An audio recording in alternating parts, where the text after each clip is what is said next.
menyatakan bahwa ada dugaan bahwa ijazahnya ini palsu.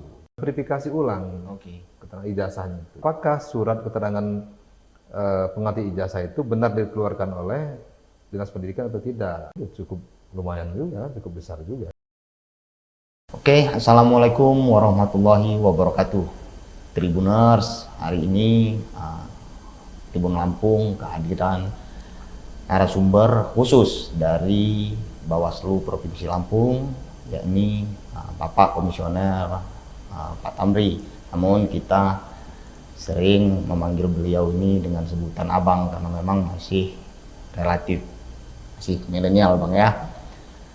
Kita akan fokus membahas mengenai PSU, yakni pemungutan suara ulang untuk Kabupaten Pesawaran, karena memang di Pilkada 2024 hasil daripada Pilkada 2024 di Kabupaten Pesawaran mengalami sedikit dinamika hingga terjadi PSU dan telah diputuskan oleh Mahkamah Konstitusi beberapa waktu lalu.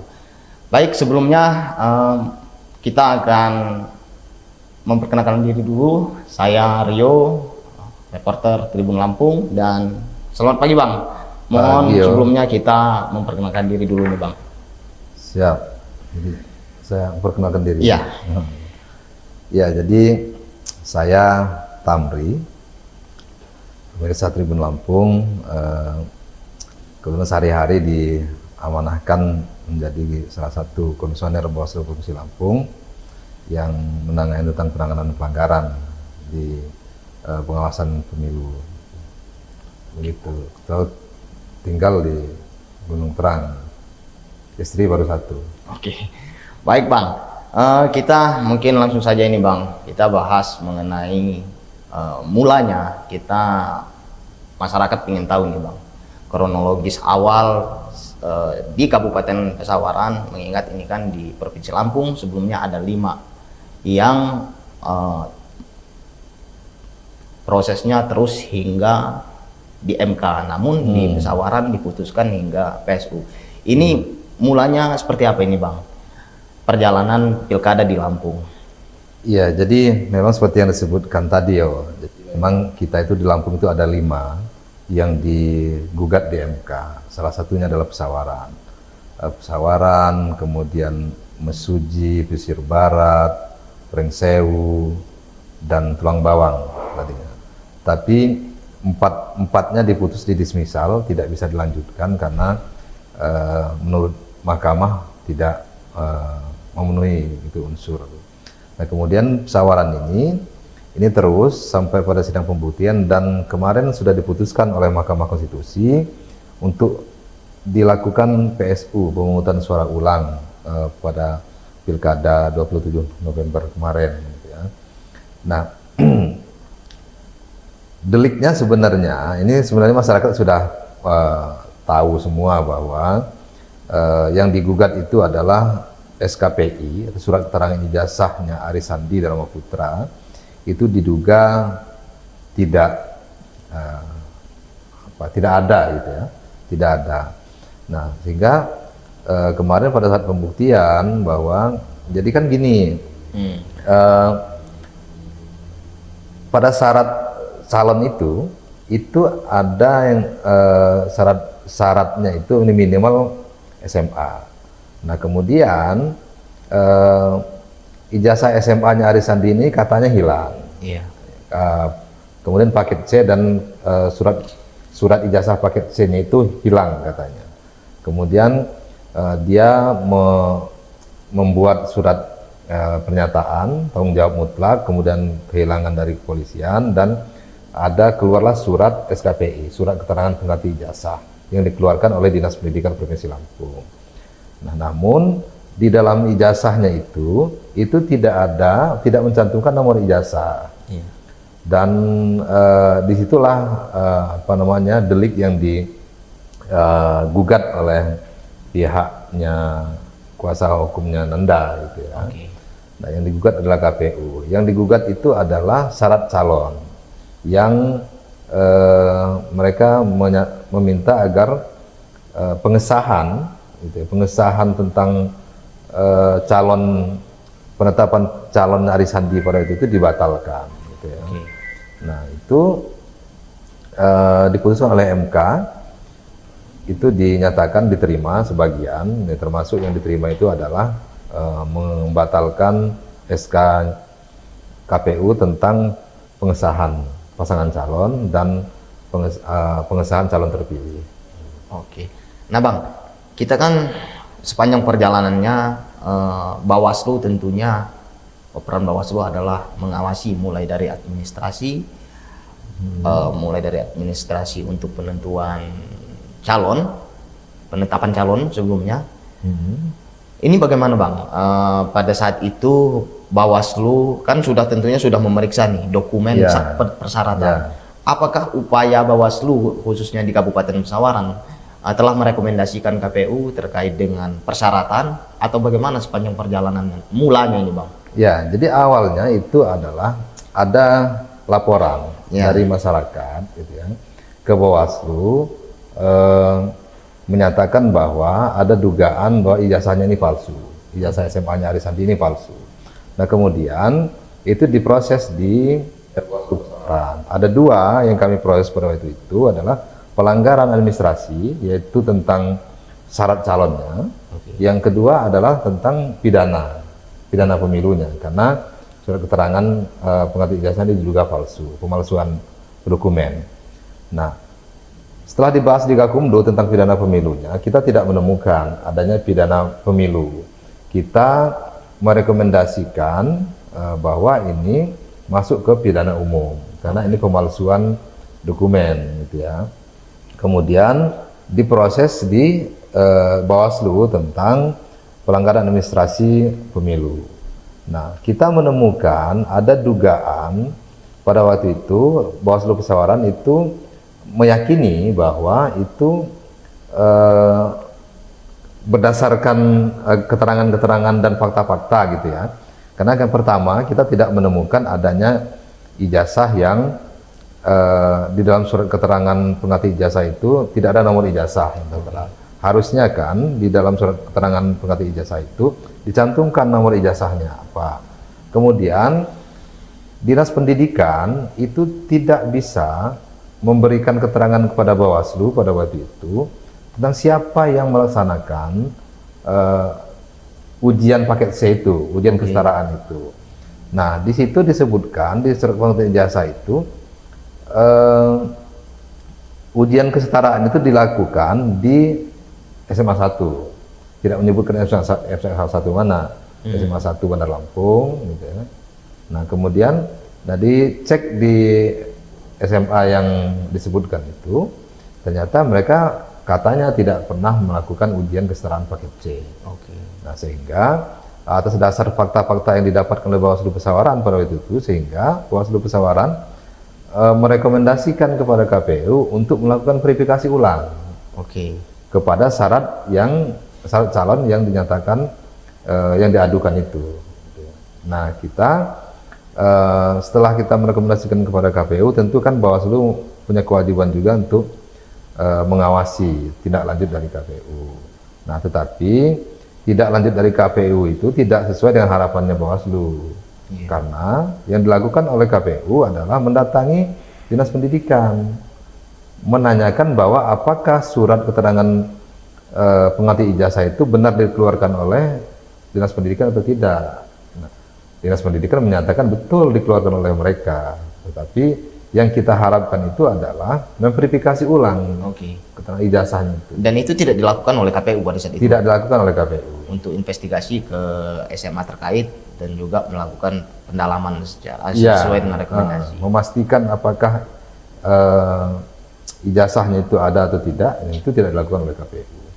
Artinya memang Bawaslu telah melakukan rekomendasi berdasarkan aduan dari masyarakat di awal pada tahap pencalonan ini Bang ya? Ya, jadi kita sudah melakukan pelanggaran dan sudah kita rekomendasikan kepada KPU dan tidak lanjut oleh KPU sepenuhnya gitu ya. Dan itu juga kita sampaikan kemudian di Mahkamah Konstitusi. Dan itu menjadi salah satu pertimbangan Mahkamah Konstitusi.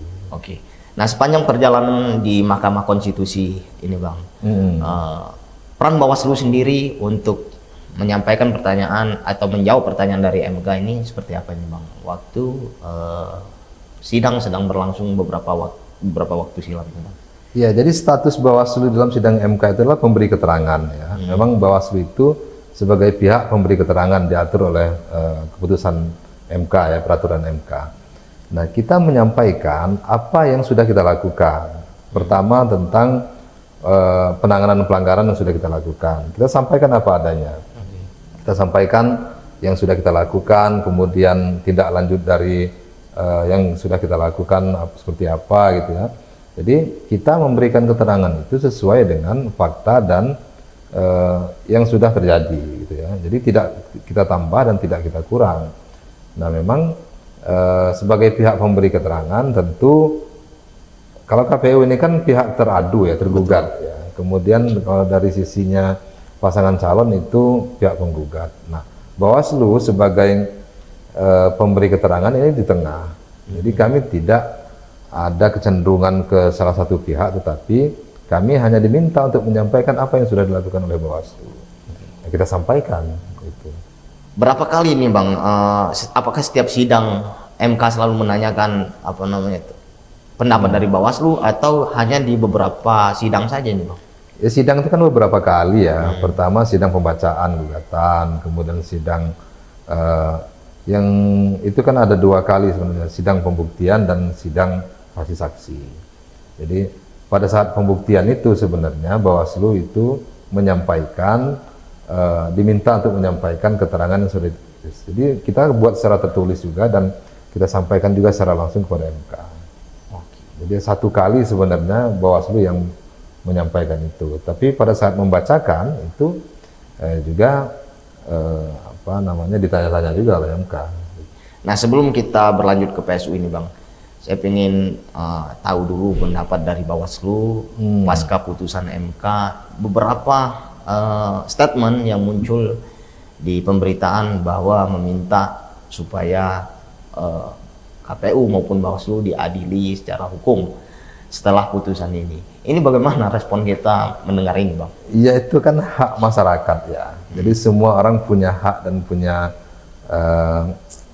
kewenangan untuk berpendapat gitu ya. Nah, itu pendapat salah satu masyarakat untuk meminta agar pihak berwajib untuk menindak KPU atau Bawaslu. Yang jelas kita hormati itu semua gitu ya. Tetapi kami juga perlu menyampaikan bahwa kami sudah melakukan apa yang hak seharusnya kami lakukan, yang diatur di dalam undang-undang dan Perbawaslu. Jadi kalaupun ada pihak yang merasa bahwa Bawaslu melakukan kesalahan, ya silahkan saja gitu. Silahkan, dan kami juga akan menyampaikan apa yang semestinya kami lakukan gitu ya, sesuai dengan yang sudah diatur di dalam undang-undang. Oke. Nah, baik, Bang, ini pasca putusan MK bahwasanya untuk Lampung khususnya Kabupaten Pesawaran ini dilakukan pemungutan suara ulang dengan tidak melibatkan calon bupati nomor urut 1, Bang ya. Iya. Yakni Ari Sandi, dan tetap memperbolehkan wakilnya untuk maju. Namun memang sejauh ini belum keluar PKPU atau regulasi secara khusus dari KPU RI. Namun bagaimana ini, Bang, sejauh ini perbincangan terakhir ini kemarin di Komisi 2 bahwa dinyatakan untuk khusus Kabupaten Pesawaran ini tidak sanggup menjalankan PSU.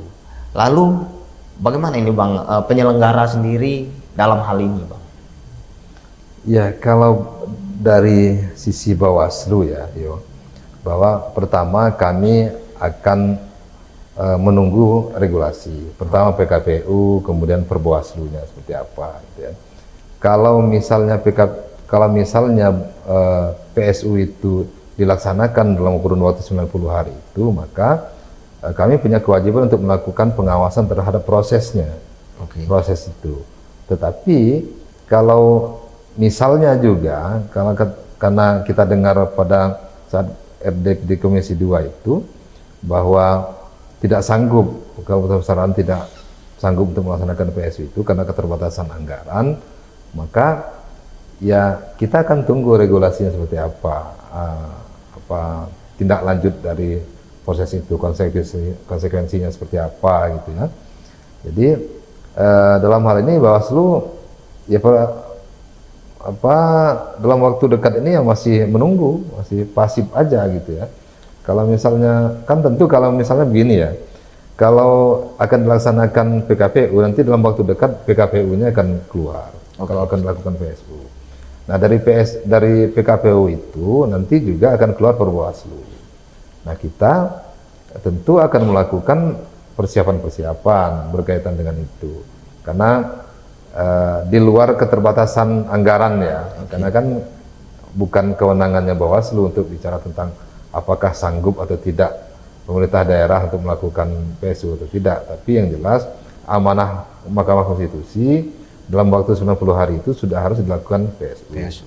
Nah, dalam waktu 90 hari itulah kami akan melakukan persiapan berkaitan dengan apa saja yang harus dilakukan berkaitan dengan pengawasan tentang PSU itu. Oke, kalau kita berbicara anggaran ini Bang, apakah sudah dibahas di Bawaslu sendiri? Berapa anggaran khusus untuk Bawaslu untuk melakukan PSU sendiri ini Bang? Sudah ada sempat ada ini ya draft, bukan apa draft, tapi sudah ada penyusunan gitu ya. Kebutuhan-kebutuhan kita, tapi saya lupa jumlah pastinya seperti apa.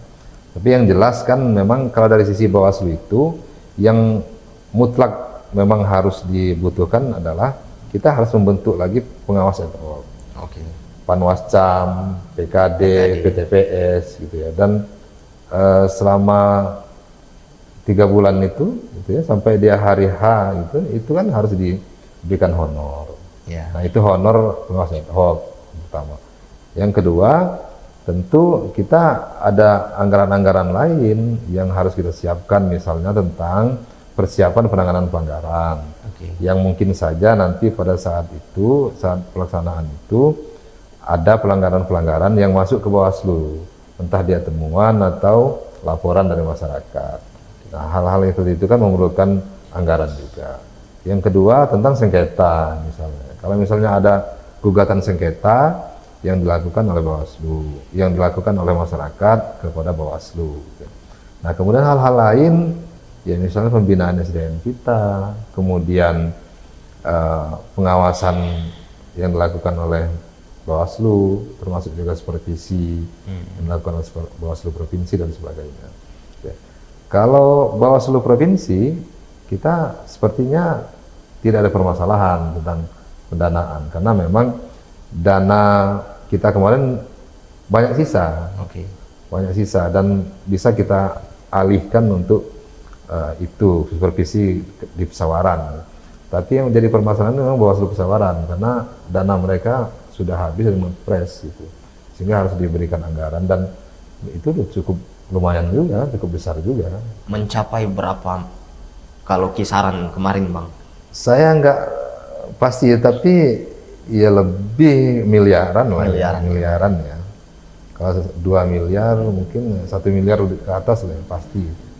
Namun berdasarkan hasil mungkin rapat atau pleno dari Bawaslu sendiri, ini kan ada waktu 90 hari Bang. Dan sampai saat ini regulasinya pun belum keluar.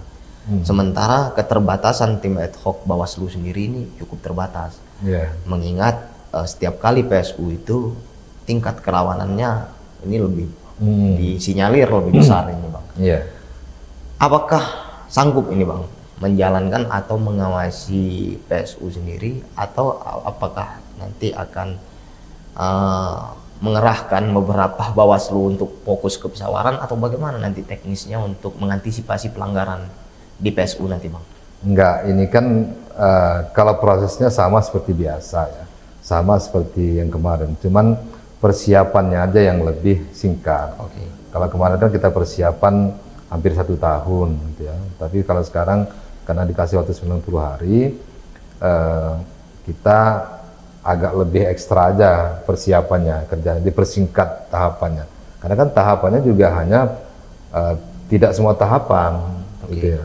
Dia mulai dari pendaftaran pasangan 01 saja, kemudian nanti dijadwalkan kapan ininya, gitu ya, kampanye, kapan ininya apa, hari H-nya dan sebagainya.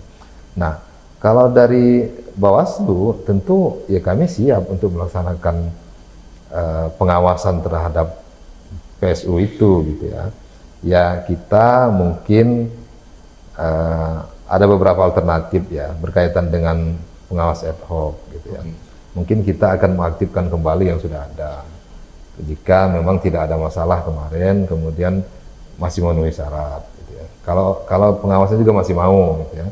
Tapi kalau nggak mau, nanti kita akan carikan formulasinya, gimana caranya agar pengawasnya itu bisa lengkap, gitu ya, sama seperti yang kemarin. Tapi yang jelas dari sisi kesanggupan, ya harus sanggup. Harus sanggup. Oke, secara teknis, secara ini Bawaslu sudah menyatakan kesiapan untuk PSU. Hanya saja memang di anggaran ini persoalan utamanya nih Bang. Iya, betul.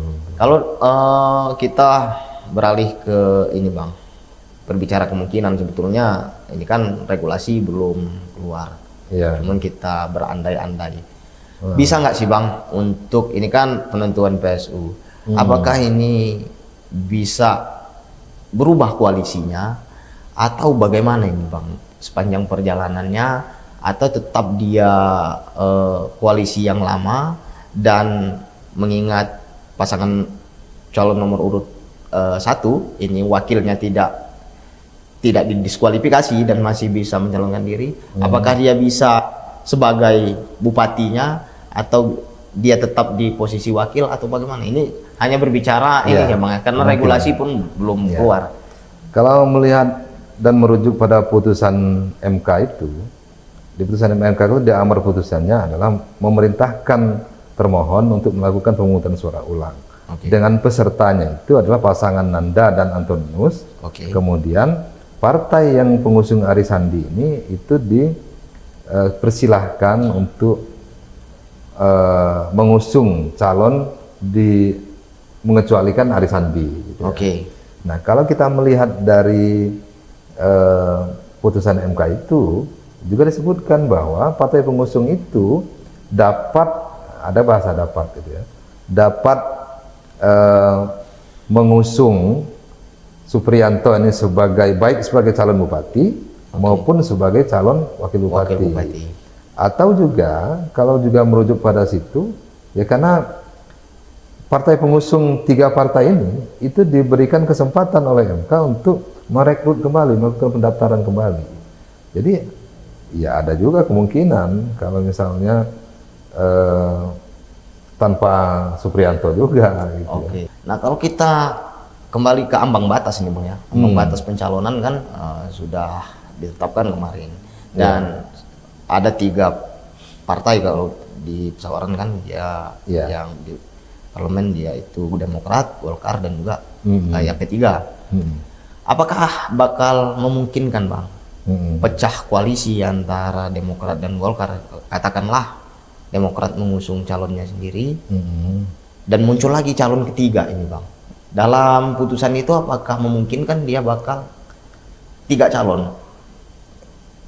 Saya tidak bisa berandai-andai, tapi yang jelas gini, ya kita akan tunggu PKPU-nya seperti apa, apakah gitu ya, apakah 3 partai ini bisa pecah, kemudian timbul calon yang lain, atau bisa malah berbalik dukungan. Kan itu kan bisa nanti diatur secara teknis itu di PKPU. Kan ada beberapa itu, kalau kalau diperbolehkan oleh KPU PKPU misalnya gitu ya, nanti akan dihitung ambang batasnya, kan dia 6,5 sampai 10% berdasarkan jumlah penduduk, gitu. Nah kemudian apakah misalnya 3 partai ini itu bisa sendiri-sendiri atau harus bersatu, atau malah mungkin kalau misalnya ini berubah dukungan ke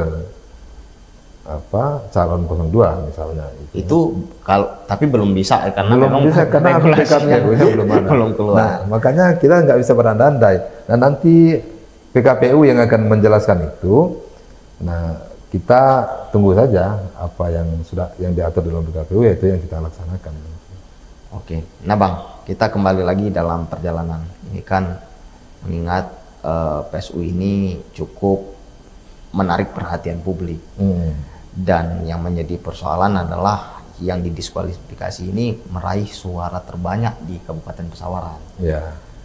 Bagaimana perjalanan Bawaslu sejauh ini, Bang? Apakah ada intimidasi khusus dari berbagai pihak setelah PSU terjadi, atau biasa saja perjalanan ini, Bang? Sampai hari ini sih nggak ada Nggak ada, ancaman-ancaman ya. Kita ya biasa-biasa aja. Pasca putusan MK itu nggak ada juga ancaman maupun intimidasi yang disampaikan gitu ya, yang tertuju kepada Bawaslu. Sampai hari ini alhamdulillah nggak ada. Oke. Namun upaya Bawaslu dalam mengantisipasi hal-hal yang tidak diinginkan seperti apa nih, Bang? Menjelang Ya pelaksanaan PSU? tentunya kita akan berkoordinasi dengan pihak kepolisian ya, TNI dan polisi. Dan itu juga diperintahkan juga oleh putusan MK, gitu, bahwa kepolisian juga melakukan pengamanan terhadap proses pelaksanaan PSU itu.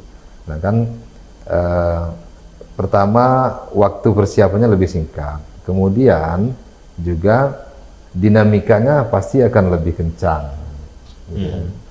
Karena ini PSU ini kan ya pastilah dampak dari PSU ini kan akan menimbulkan dinamika yang lebih hidup lah, gitu ya, pada kontestasi di pemilihan pemungutan suara ulang nanti, gitu. Oleh karena itu ya persiapan kita dalam hal melakukan pengawasan dan berkaitan dengan keamanan kita, gitu ya, keamanan jajaran kita, tentu kita akan berkoordinasi dengan pihak kepolisian, gitu ya, untuk bagaimana melakukan pengamanan terhadap baik secara teknis pelaksanaan PSU-nya maupun pengamanan kepada personil-personil kita di lapangan. Nah, Bang, ini mungkin belum terjawab di masyarakat bahwasanya calon yang didiskualifikasi, yakni Aris Sandi di Kabupaten Pesawaran ini merupakan mantan bupati terpilih sebelumnya di Kabupaten Pesawaran, dan juga beliau sempat mencalonkan diri sebagai legislatif di DPRD. Nah, muncul pertanyaan dari masyarakat bahwa dia kan sudah pernah menjadi bupati nih, dan dia sudah pernah menyalon jadi caleg. Mengapa baru sekarang ini diputuskan dan didiskualifikasi? Ada nggak, Bang, penjelasan soal pertanyaan-pertanyaan seperti itu, Bang, dari Bawaslu sendiri? Dulu itu kita nggak tahu gimana prosesnya ya, karena beliau itu jadi bupati itu tahun 2010 kalau nggak salah ya. Jadi bupati 2010 ya. Nah, kita nggak ngerti karena kita nggak mengalami itu. Tapi yang jelas kenapa baru sekarang? Karena baru sekarang ada gugatan itu. Ada laporan kepada Bawaslu dan dulu tidak diketahui. Ya.